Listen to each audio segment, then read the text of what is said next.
नमस्कार दोस्तों, आप सभी का स्वागत है स्टडी विथ एनम में। अपने नवीनतम आदेश में सुप्रीम कोर्ट ने राजद्रोह कानून के प्रयोग पर रोक लगा दी है। सुप्रीम कोर्ट ने कहा है कि पुनर्विचार तक राजद्रोह कानून यानी 124A के अंतर्गत कोई नया मामला दर्ज नहीं किया जाएगा। इसके साथ ही पुराने मामलों में भी लोग अदालत में जाकर राहत की अपील कर सकते हैं। राजद्रोह कानून के अंतर्गत अगर कोई भी व्यक्ति सार्वजनिक रूप से लिखित या मौखिक रूप से हस्ताक्षर करके विधि द्वारा स्थापित सरकार के खिलाफ दुष्प्रचार, शत्रुता या फिर अवमानना करता है तो ऐसे व्यक्ति पर राजद्रोह का केस चलाया जा सकता है। दोषी होने पर आजीवन कारावास तक की सजा का प्रावधान है। फ्रांस के कांस में हो रहे 75वें कांस फिल्म समारोह में भारत को कंट्री ऑफ ऑनर के रूप में चुना गया। यह पहली बार है जब इस तरह का सम्मान किसी देश को दिया जा रहा है। इस सम्मान में भारत सरकार की तरफ से केंद्रीय सूचना प्रसारण मंत्री अनुराग ठाकुर ने भारत का प्रतिनिधित्व किया।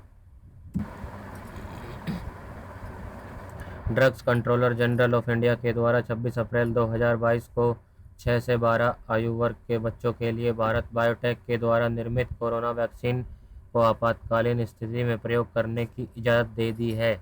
इसके अंतर्गत 5 से 12 साल के बच्चों को बायोलॉजिकल की कोर्बेवैक्स और 6 से 12 साल के बच्चों को भारत बायोटेक की कोवैक्सीन की डोज दी जाएगी। वहीं 12 साल से अधिक उम्र के बच्चों को जायदस कैडिला की कोरोना वैक्सीन जायकोव डी के 2 डोज दिए जाएंगे। पीएम निधि योजना के अंतर्गत स्वनिधि से समृद्धि योजना केंद्रीय आवास एवं शहरी मंत्रालय के द्वारा 14 राज्यों एवं केंद्र शासित प्रदेशों के अतिरिक्त 126 और शहरों में विस्तारित किया गया है। इस योजना के अंतर्गत 28 लाख रेहड़ी पटरी वालों तथा उनके परिवार को लाभान्वित करने का प्रस्ताव है। इस कार्यक्रम के कार्यान्वयन के लिए भारतीय गुणवत्ता परिषद भागीदार के रूप में कार्य कर रहा है। केंद्रीय कानून मंत्री किरण रिजिजू ने कहा कि न्यायिक ढांचा को मजबूत बनाने के लिए राज्य स्तर पर न्यायिक और संरचना विकास प्राधिकरण को गठित किया जाएगा। इस प्राधिकरण में मुख्यमंत्री और मुख्य न्यायाधीशों या उनके द्वारा नामित व्यक्तियों को इसमें सम्मिलित किया जाएगा। विश्वविद्यालय अनुदान आयोग के द्वारा शोधार्थियों और पर्यवेक्षकों की सहायता हेतु शोध चक्र पहल की शुरुआत की, जिसका शोधार्थियों को आवश्यकता पड़ने पर शोध कार्य को जमा करने, व्यवस्थित करने, संग्रहित करने की सुविधा प्रदान करना है। इसे गांधीनगर के सूचना एवं पुस्तकालय नेटवर्क द्वारा विकसित किया गया है। फोर्ब्स ग्लोबल द्वारा जारी किए गए दुनिया भर के सार्वजनिक कंपनियों की सूची में मुकेश अंबानी के रिलायंस इंडस्ट्री को 53वां स्थान प्राप्त हुआ है। ग्लोबल 2004 मानकों पर दुनिया की सभी बड़ी कंपनियों को रैंकिंग देता है, जिसमें बिक्री, लाभ, परिसंपत्ति तथा बाजार मूल्य शामिल है। कोयला गैसीकरण पर आयोजित निवेशक सम्मेलन में कोयला गैसीकरण को प्रोत्साहित करने के लिए कोयला मंत्रालय के द्वारा राजस्व साझाकरण में 50% की रियायत की स्वीकृति दी गई है। कोयला गैसीकरण कोयले को संश्लेषण गैस में परिवर्तन करने की प्रक्रिया है जो हाइड्रोजन, कार्बन मोनोऑक्साइड तथा कार्बन डाइऑक्साइड का मिश्रण है। इसका प्रयोग विभिन्न प्रकार से होता है। बिजली के उत्पादन और रासायनिक उत्पादन बनाने तथा उर्वरकों में किया जाता है। राजस्थान के पहले पक्षी उद्यान का उद्घाटन राजस्थान के मुख्यमंत्री अशोक गहलोत के द्वारा किया गया। यह उद्यान उदयपुर के गुलाब बाग में बना हुआ है।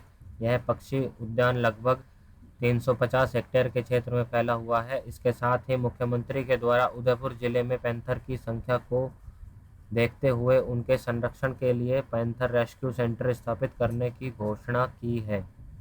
केंद्रीय ग्रामीण विकास एवं पंचायती राज मंत्री गिरिराज सिंह के द्वारा 28 राज्यों एवं केंद्र शासित प्रदेशों के 75 जिलों को केंद्रीय मंत्रालयों द्वारा चलाए गए विभिन्न योजनाओं को एक साथ संबद्ध करके आज़ादी से अंत्योदय तक 90 दिवसीय मिशन का शुभारंभ किया।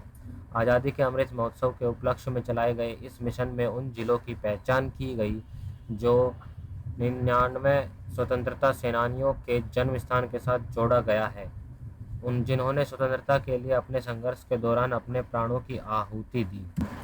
केंद्र सरकार द्वारा जारी किए गए नागरिक पंजीकरण प्रणाली 2020 के रिपोर्ट के अनुसार लद्दाख में 2020 में देश में जन्म के समय सबसे अधिक लिंगानुपात लद्दाख में दर्ज किया गया है। लद्दाख में लिंगानुपात 1104 है। वहीं अरुणाचल प्रदेश में 1011, अंडमान निकोबार में 984, त्रिपुरा में 974 तथा केरल में 989 है। प्रधानमंत्री ने अपने हालिया डेनमार्क की यात्रा के दौरान वहां की महारानी मार्गरेट द्वितीय को रोगन पेंटिंग भेंट की, जिसके फलस्वरूप देश में यह पेंटिंग चर्चा का विषय बना हुआ है। रोगन पेंटिंग मूलतः गुजरात के कच्छ में प्रचलित चित्रकारी है जो कपड़े पर की जाती है। इसमें उबले हुए तेल और वनस्पति के रंगों से बने पेंट को धातु के ब्लॉक या पेंटिंग का उपयोग करके कपड़े पर डाला जाता है। Thanks for watching this video. अगर यह वीडियो आपको पसंद आए तो इसे लाइक